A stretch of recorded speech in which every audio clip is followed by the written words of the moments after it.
তো আবার উপস্থিত হলাম CSS 3 টিউটোরিয়াল নাম্বার 9 নিয়ে। এই টিউটোরিয়ালে মূলত কথা বলবো আমরা আজকে CSS এর বক্স মডেল নিয়ে। আসলে এর আগে টিউটোরিয়ালে কথা বলা হয়েছিল CSS এর হাইট এবং উইথ নিয়ে। এখন আজকে আমরা কথা বলবো CSS এর মডেল বক্স নিয়ে বা বক্স মডেল, এটা নিয়ে আজকে আমরা কথা বলবো। তার আগে একটা কথা বলে নিই, আপনি যদি আমার চ্যানেলে নতুন থাকেন তো অবশ্যই সাবস্ক্রাইব করুন এবং পাশে থাকা বেল বাটনটি অবশ্যই বাজিয়ে দিবেন। তো ভিউয়ার্স, চলুন শুরু করা যাক আজকের টিউটোরিয়াল। তো আমরা বডির ভিতরে আজকে ফার্স্ট অফ অল একটা কি লিখবো। ফার্স্ট অফ অল আমরা src দিয়ে একটা ইমেজ ট্যাগ নিব। তো ing ইমেজ ট্যাগ নিলাম। ইমেজ ট্যাগের এখানে থাকবে আমাদের ইমেজ থাকবে। তো ইমেজটাকে যে লিঙ্কিং করে নিলাম, এই ইমেজটাকে লিঙ্কিং করে নেওয়ার পরে এখানে আমরা একটা ইমেজ ইউজ করব। তো ইমেজ ইউজ করার জন্য আমরা মূলত যাব আমাদের ডেস্কটপে, যেখান থেকে এই ফোল্ডারটা ওপেন করা আছে বা ফাইলটা ওপেন করা আছে। তো আমরা মাই নিউ ডিজাইন থেকে আমরা এই কাজগুলো করতেছি। তো এখানে ইমেজের ভিতরে এখান থেকে একটা ইমেজ নিব, আমরা এই ইমেজটাকে নিব। তো রিনেম করে কন্ট্রোল-A কন্ট্রোল-C, তো এখানে কন্ট্রোল-V। সো এটাকে শো করবে না। শো না করার কারণ হচ্ছে আমরা এখন এখানে দিব যে ইমেজ।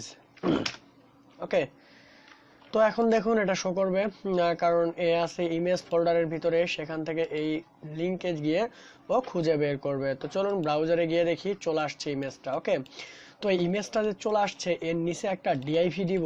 সেই ডিআইভির ভিতরে আমরা কিছু প্যারাটেক্সট লিখব।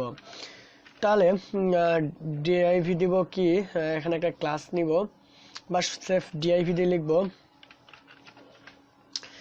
এই ডিআইভির ভিতরে আমাদের কিছু প্যারাটেক্সট থাকবে, যে টেক্সটগুলোকে আমরা বর্ডার দিব। তো এখানে আমি কিছু প্যারাটেক্সট দিলাম, কন্ট্রোল-S দ্বারা সেভ করে নিলাম এবং যাব আমরা ব্রাউজারে। তো প্যারাটেক্সটার হাইট উইথটা অনেক বেশি হয়ে গেছে। তো আমরা এই প্যারাটেক্সটাকে কি করব, এখন সুন্দর করে হাইট এবং উইথ দিয়ে একটা বর্ডার দিব। তো যাব আমরা হেডারের ভিতরে। তো হেডারের ভিতরে এখানে আমরা গিয়ে স্টাইল লিখব। স্টাইল লিখে এর ভিতরে আমরা দিব কি ডিআইভি। ডিআইভি দিয়ে বলবো এর হাইট হচ্ছে 350 পিক্সেল, উইথ হচ্ছে 350 পিক্সেল। ওকে, তো দেখি এটা কিভাবে চলে আসছে। এই যে 350 পিক্সেলের ভিতরে চলে আসছে। তো আমরা আরেকটু বেশি দিব, উইথটাকে 370 পিক্সেল দিব। ওকে, 370 বেশি হয়ে গেছে, 360 দিব। ওকে, তো 360 পিক্সেলকে দিয়ে দিলাম এবং এর একটা আমরা বর্ডার ইউজ করব এখন। আসলে 360ও বেশি হয়ে গেছে, 355 পিক্সেল দিব। ওকে, তো তারপরে আমরা কি করব, এর একটা বর্ডার ইউজ করব। তো বর্ডার ইউজ করার আগে ব্যাকগ্রাউন্ডটা চেঞ্জ করে দিব। ব্যাকগ্রাউন্ড দিব কি অরেঞ্জ। তো এর ব্যাকগ্রাউন্ড দিলাম অরেঞ্জ। তো অরেঞ্জ কালারের ব্যাকগ্রাউন্ড হয়ে গেছে। দেখুন এর উইথ হয়ে গেছে 350 পিক্সেল। উইথটাকে আরেকটু কমিয়ে দিব, আমরা এটাকে 100 পিক্সেল করে দিব। ওকে, 100 পিক্সেল ভালো লাগতেছে। এখন বলবো কি টেক্সট অ্যালাইন সেন্টার। তো মূলত এগুলো আমরা প্রত্যেকটা ক্ষেত্রে একটা জিনিসই বারবার ইউজ করতেছি। তো এখানে আমরা এখন এর একটা বর্ডার দিব এই ডিআইভিটার। তো একে যদি আমি বলি যে বর্ডার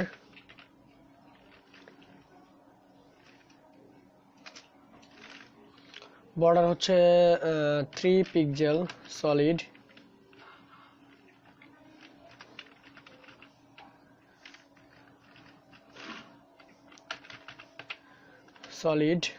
কি কালার দিব, রেড কালার দেই। তো দেখুন এর চতুর্পাশে একটা বর্ডার চলে আসছে। তো আমরা যদি এখানে 3 পিক্সেল না দিয়ে 5 পিক্সেল ইউজ করি, তো এটা বড় আকারে চলে আসবে। তো এটা একটা বর্ডার চলে আসছে। তো এভাবেই মূলত আমরা এই বর্ডারটাকে কাজ করাবো। এটার কাজই হচ্ছে আমাদের যে CSS বক্স মডেল, এর মডেলটা চেঞ্জ হয়ে গেছে। এটাই হচ্ছে মূলত এর কাজ। তো এই টেক্সটটাকে সেন্টার করব বা এখানে মাঝখানে নিয়ে আসবো। তো সেটা করার জন্য আমরা কি করতে পারি, দেব কি টপ। জাস্ট CSS এর 3 প্রপার্টি অনুযায়ী টপ দিব -30 পিক্সেল। তো এটা দেখি কোথায় চলে আসে। টপ মাইনাস কাজ করে নাই, তো আমি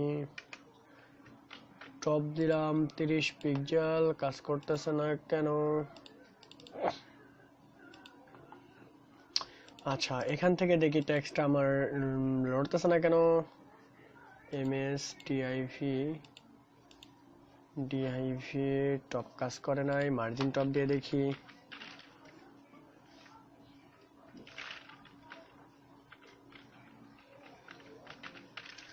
মার্জিন টপ কত পিক্সেল দিব? 10 পিক্সেল। বর্ডারটা লড়তেছে, তার ভিতরে আমাকে এখানে একটা প্রপার্টি ইউজ করতে হবে, সেটা হচ্ছে এই ডিআইভির ভিতরে একটা পি ট্যাগ দিব। এই পি ট্যাগ দেওয়ার একটা কারণ হচ্ছে কারণ আমরা এর উপরে সিএসএস অ্যাপ্লাই করতে পারবো। তো এখানে আমি পি ট্যাগ দিয়ে দিলাম। তো এখানে ডিআইভি কে বলবো DIV P tag DIV dot P. তো আমরা ডিরেক্ট পি কে বলবো, কোথায় যাচ্ছে?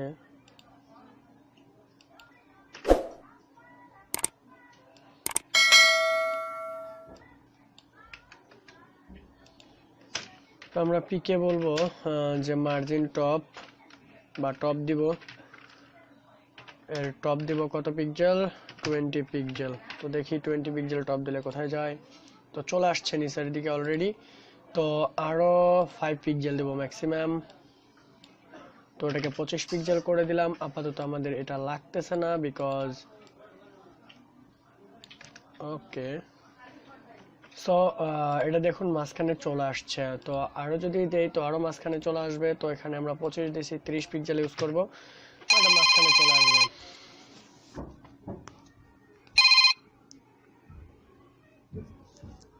তো এটাই হচ্ছে মূলত বর্ডার বক্সের কাজ। এভাবে আমরা বর্ডার বক্সের কাজগুলো করব। তো আজকের টিউটোরিয়াল এ পর্যন্তই। তো নেক্সট টিউটোরিয়ালে আপনাদের সাথে কথা হবে, সে পর্যন্ত